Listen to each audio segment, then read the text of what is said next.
Togolaise ma sœur, Togolais mon frère, que tu sois apprenti, ouvrier, entrepreneur, ingénieur, militaire, élève, étudiant, enseignant, médecin, corps soignant, juriste, économiste, homme religieux, etc. Notre chère patrie nous appelle tous de nous unir pour dire non au projet de modification de notre Constitution. L'heure est grave, car Faure Gnassingbé a franchi le Rubicon en décidant de modifier la Constitution togolaise qui nous protège tous en tant que Togolais, en faveur de lui seul sur les 8 millions et quelques d'habitants que nous sommes. Ce qui doit nous unir tous, sans distinction de partis politiques, de religion, ni d'ethnie, est enfin là, sous nos yeux.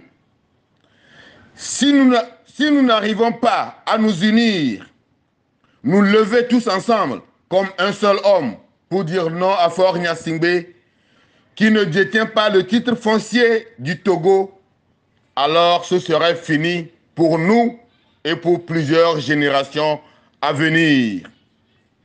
Et personne au monde ne respectera plus jamais le peuple togolais en tant que peuple. Dans plusieurs pays, c'est cela qui avait uni les peuples, malgré leurs différends. Et du coup, ils avaient réussi à dégager leurs dictateurs. Devant une situation pareille, telle que la nôtre, le pardon entre nous Togolais devient un devoir, car l'apport de tout Togolais pour faire échec à Faure Eswazimana Gnassingbé est le bienvenu. Plusieurs partis politiques ont déjà pris position contre ce coup d'État et nous espérons d'autres actions plus concrètes.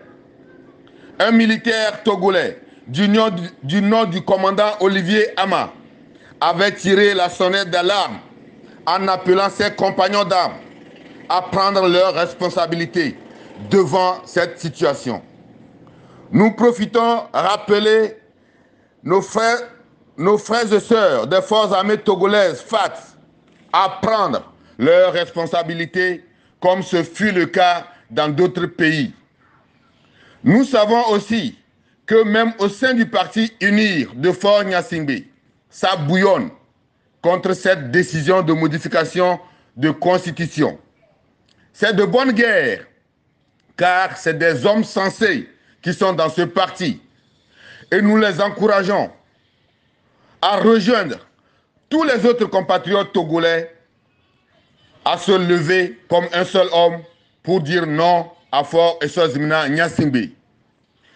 Pour finir, je voudrais surtout m'adresser particulièrement aux étudiants des universités de Lomé, Kara, ainsi que les universités privées.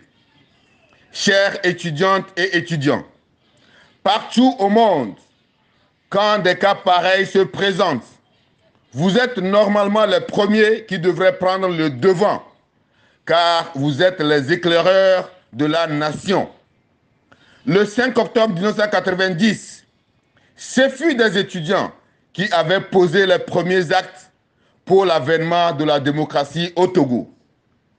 En 2005, permettez-moi de donner notre exemple. Lors du premier coup d'État de Faure Eswazimana Gnassingbé à la mort de son père biologique Eyadema Gnassingbé, les étudiants togolais furent les premiers à manifester autour d'un mouvement qu'ils ont nommé Conseil universitaire pour le retour de l'ordre constitutionnel, dont je faisais partie, et ce qui m'avait coûté la prison. J'invite tous les Togolais à se tenir prêts, car Faure Eswazimana Gnassingbé a déclaré la guerre contre tous les Togolais.